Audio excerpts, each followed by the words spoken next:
Obviously, we will continue to look at that vetting process to ensure that it is the best possible process as we move forward. Tonight, the Prime Minister on the hot seat over the approval process that led to the appointment of the now former Governor General. Testimony enters week 2 at the Bradley Barton manslaughter trial in Edmonton. I'm wearing my summer jacket today, which is crazy, but I'm not complaining. And it may be unseasonably warm, but what are the consequences for Nunavut?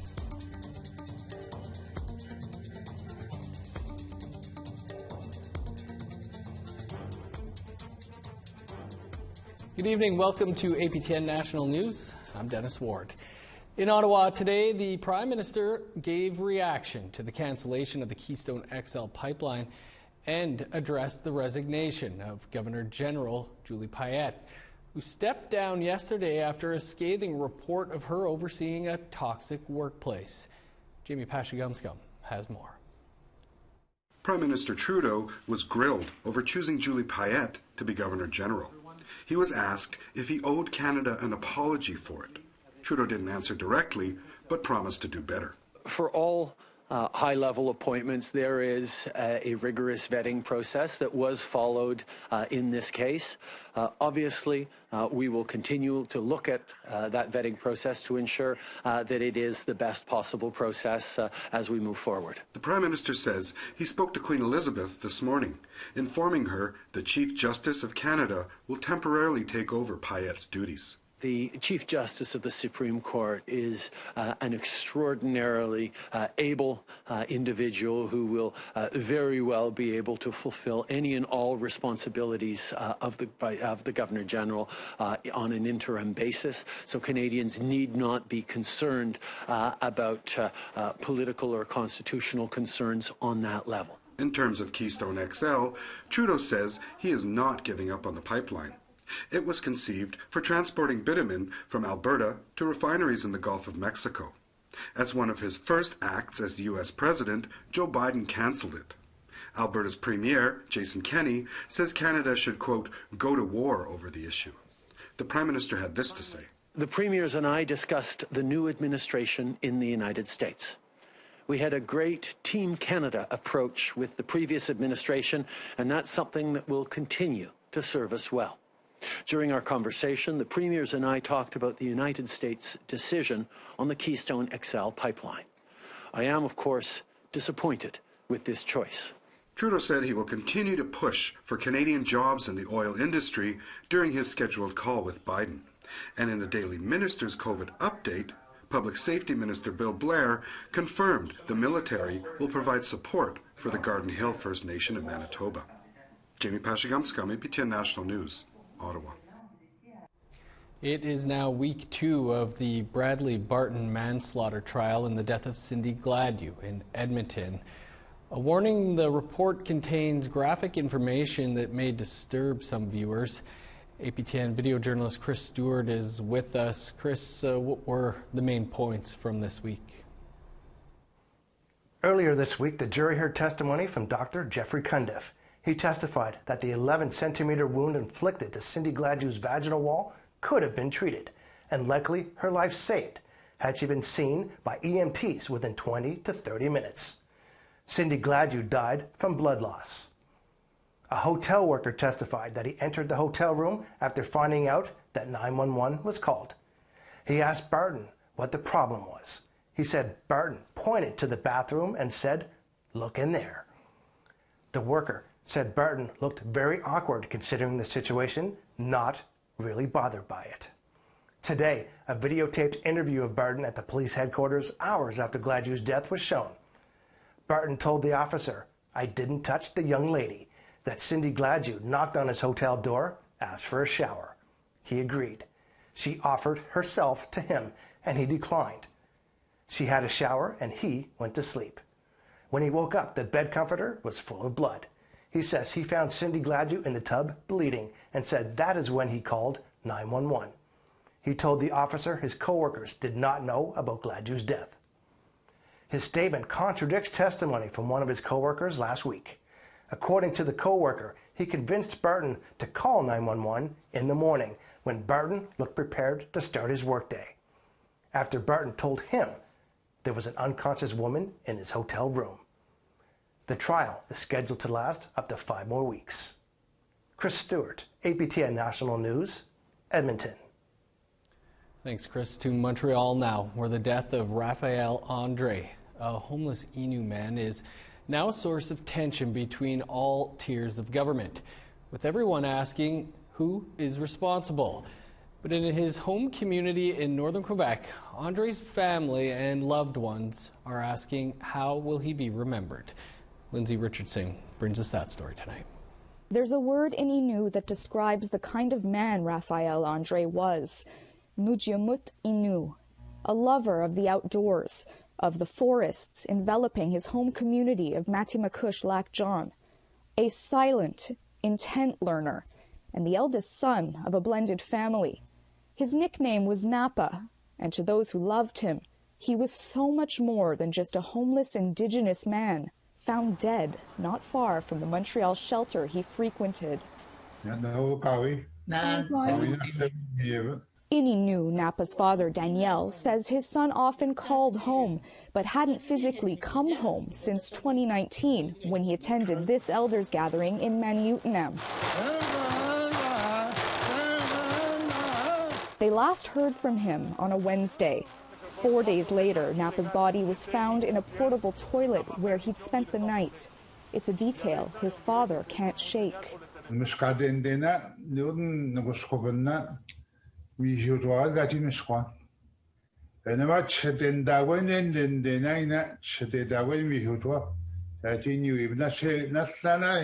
Word spread fast within the community. The chief knew before authorities even called him.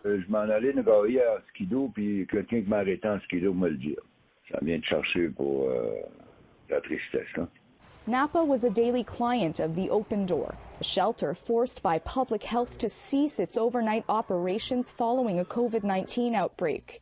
Every day he was here, and unfortunately the last week of his life, he was the last one out of the door every day. And he wanted to stay because we were open 24 hours, but we were unable to allow that because the public health had us, was forcing us to close at 9:30. Tessier is a fixture at the Open Door, where more than a few clients have been lost over the years. He says Napa was well known. Napa was a strong guy, but with a good heart. A lot of people, everyone really respected him and cared about him. He was generous, always willing to share. So those are the main things. Details of the death are sealed as part of a coroner's investigation. In the last 2 weeks, a number of homeless Montrealers received fines for breaking the 8 p.m. curfew, fueling speculation Napa was hiding from police. Enough for the mayor to call on Quebec to exempt the homeless from the curfew. But Quebec isn't budging. Les policiers connaissent très bien la réalité des itinérants. Legault says police officers understand the realities of the homeless and have escorted hundreds to shelters after curfew. Et les policiers s'amusent pas à donner des contraventions aux itinérants pour rien. But a hot-off-the-press report reveals that may not be true. A team of university researchers found the situation with police is actually worsening. They found nearly half of all tickets handed out by Montreal police in recent years went to the homeless. Indigenous people are 5 times more likely to be ticketed, and more than 90% of the time they're ticketed for public intoxication. This is why advocates continue calling for more wet shelters where people can consume, as well as less police control. Indigenous Affairs Minister Yann Lafrenière, himself a former SPVM officer, says for complicated problems there are no simple solutions. He's against the curfew exemption, but a handful of temporary relief measures were secured in the last week. A stadium in the city's East End is becoming a shelter. There's even talk of heated tents coming to Cabot Square, a known gathering place for the urban Indigenous population. Tessier says the Open Door is close to running 24/7 once again. The best way we can honor his life is to fight and to make sure that things like this don't happen again. Further north, Napa's mother explains in Naskapi, it's difficult to think of anything else.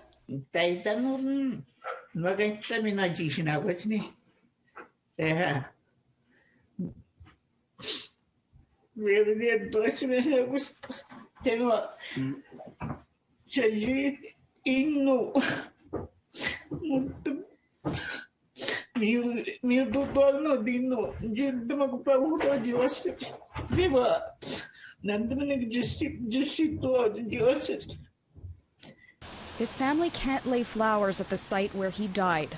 They know no one in Montreal. Napa's body will be flown to Matimakush this weekend to be buried on the land he once loved so much. Lindsay Richardson, APTN National News, Montreal. Sad story. Time for a quick break, but coming up, we'll let you know how your load of laundry is affecting people in the far north.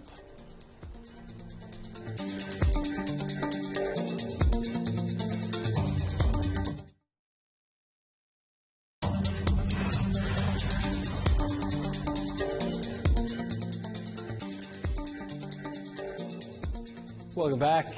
A new report shows a surprising amount of microplastics in the Arctic Ocean. And scientists say it's not coming from the Nunavut, but rather polyester fibers from household laundry around the world. We spoke earlier with one of the researchers, Peter Ross, to explain. Peter, thanks for being with us. How much polyester did you find in the Arctic, and how did it get there? Well, the shocking thing is that we found polyester in every single sample of seawater we collected between Norway, the North Pole, the Canadian Arctic archipelago, and throughout the Beaufort Sea. On average, 49 particles of plastic, microplastic, in every cubic meter of seawater. 92% of the particles that we encountered were fibers, between 10 and 14 1,000th of a millimeter, of different colors, and 73% of those were polyester. And so, Peter, how did it get there? Well, this is something that we're looking into. We surmise, based on the patterns that we observe, that the North Atlantic Ocean is playing a significant role in delivering a lot of these microplastics up into the Arctic Ocean. So that's simply a mechanism to transport microplastics up into the Arctic by virtue of ocean currents that are fairly well understood. But we can't rule out that there might be a cloud of atmospheric distribution of these polyester fibers coming from the deep south, coming from industrial and urbanized areas in North America and Europe. And so what is the impact on the sea life there that Nunavut rely on? Well, of course, this is a concern that has long been appreciated, I think, between Indigenous knowledge, Western science, and policymakers dealing with the Arctic. The Arctic is vulnerable to a number of impacts that are not typically associated with activities within the Arctic. We can think of industrial chemicals like PCBs that have traveled many thousands of kilometers to end up easily in the Arctic and in Arctic food webs. We can think of climate change that is changing the sea ice extent and the distribution and behaviors and abundances of wildlife species that are valued as country foods. And now we can see microplastics with a dominant footprint from laundry from the south, from southern Canada, from the United States, and from Europe, getting up into the Arctic. I don't suspect there are dramatic consequences for the biology and ecology of the sea life in the Arctic, but I would put it out there that these particles really have no role to play that is beneficial to Arctic ecosystems, and they may spell trouble down the road if trends in the release of wastewater effluent and the design of clothing that sheds millions of fibers with every load of laundry continues. So that's what I think I'm most concerned about, is what these plastic pieces and fibers will do over the long term when they're ingested when they're mistaken for food by small creatures at the bottom of the food chain, like zooplankton or baby Arctic cod or other species that are of profound value to the entire ecosystem health in the Arctic. With that all in mind, is there something that we can all do to keep these fibers out of our waterways? Well, I think there is. And the good news in this bad news story is that everybody really gets the plastic pollution problem. We have school kids doing projects on them. We have industry looking into better designs, green designs, more sustainable practices. We have governments taking up initiatives with regard to at the G7 and the G20 and the OECD. So there's lots of activities locally, globally, and across Canada. What we can do as individuals is pay attention, become informed about the dominant types of plastics we're finding in the ocean. And if we look at macroplastics, we can think of fishing debris, derelict fishing gear, vessels, ropes, lines. We find them on beaches. We find them floating around in the ocean. Canada has announced a major program to start cleaning those really problematic items up. We know that municipalities have been playing a very strong role in Canada to ban single-use packaging, straws, throwaway beverage containers, food containers, takeout food containers, etc. And then with textiles, interestingly, the sector that makes clothes is actually quite concerned about this. And we've been working with a number of firms to encourage them to design clothing that sheds less during laundry so that we can not go down the path of having sweaters lose 10 or 12 million fibers per laundry cycle, but reduce that greatly. So there is an opportunity for better design. There's an opportunity for homeowners to install lint traps that can reduce your one's loss of up to 95% of the microfibers released by a washing machine. And finally, wastewater treatment plant technologies exist to help retain, at least, not destroy, but retain those microplastics and microfibers that enter the wastewater stream so that we can prevent them from entering the environment. So I think there's grounds for optimism because everybody's engaged, everybody's concerned, and there's a tremendous amount of entrepreneurial spirit to tap into a growing economic set of opportunities to solve the plastic waste problem. Well, Peter, it is fascinating and frightening, but glad to know that there's something that can be done. Appreciate you taking some time for us here. You're most welcome.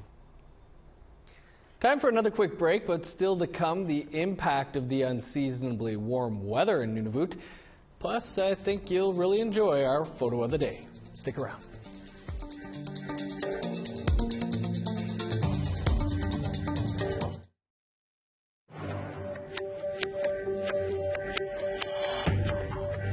Welcome back. Let's take a peek now at our photo of the day. Something a little different today. You've likely seen these photos making the rounds on the internet. Memes of former presidential hopeful Bernie Sanders in all sorts of positions and of environments, wearing his winter jacket and wool mitts. Here he is pictured as a member of the provisional government of the Métis Nation in 1869, taking the place of Pierre Poitras.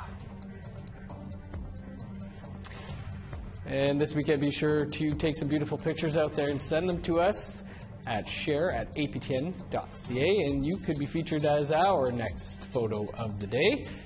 Now let's take a look at tomorrow's weather forecast and see if you'll need your wool mitts tomorrow. Starting on the east coast, -1 with flurries for Halifax, -3 in Charlottetown. 3 below for Kuujjuaq, 0 with rain-snow mix in Nain. -8 in Montreal, 15 below for Saguenay. -4 in Toronto, 9 below for Sault Ste. Marie. -10 with flurries in Thunder Bay, 1 degree cooler with snow in Sioux Lookout. -25 for Churchill and Puckatawagan, 18 below in God's Lake. -7 with snow for Winnipeg and Gimli, 9 below with flurries in Barons River. -7 with snow for Regina, Estevan, Saskatoon, and North Battleford. 19 below with snow in Meadow Lake, -14 under sunny skies in Buffalo Narrows. In northern Alberta, 22 below and sunny for Fort McMurray, -12 in Grand Prairie. 3 below with snow for Medicine Hat, 1 degree warmer, and snow in Edmonton. +3 under sunny skies in Vancouver, +3 with rain for Campbell River. -6 in Prince George, 5 below for Smithers. -19 in Old Crow, 10 below for Whitehorse. -32 for Yellowknife, 22 below in Norman Wells. -16 with snow in Nunavut, 29 below in Colville Lake. -29 in Chesterfield, 30 below in Baker Lake. -9 with snow in Resolute, 17 below in Igloo Lake.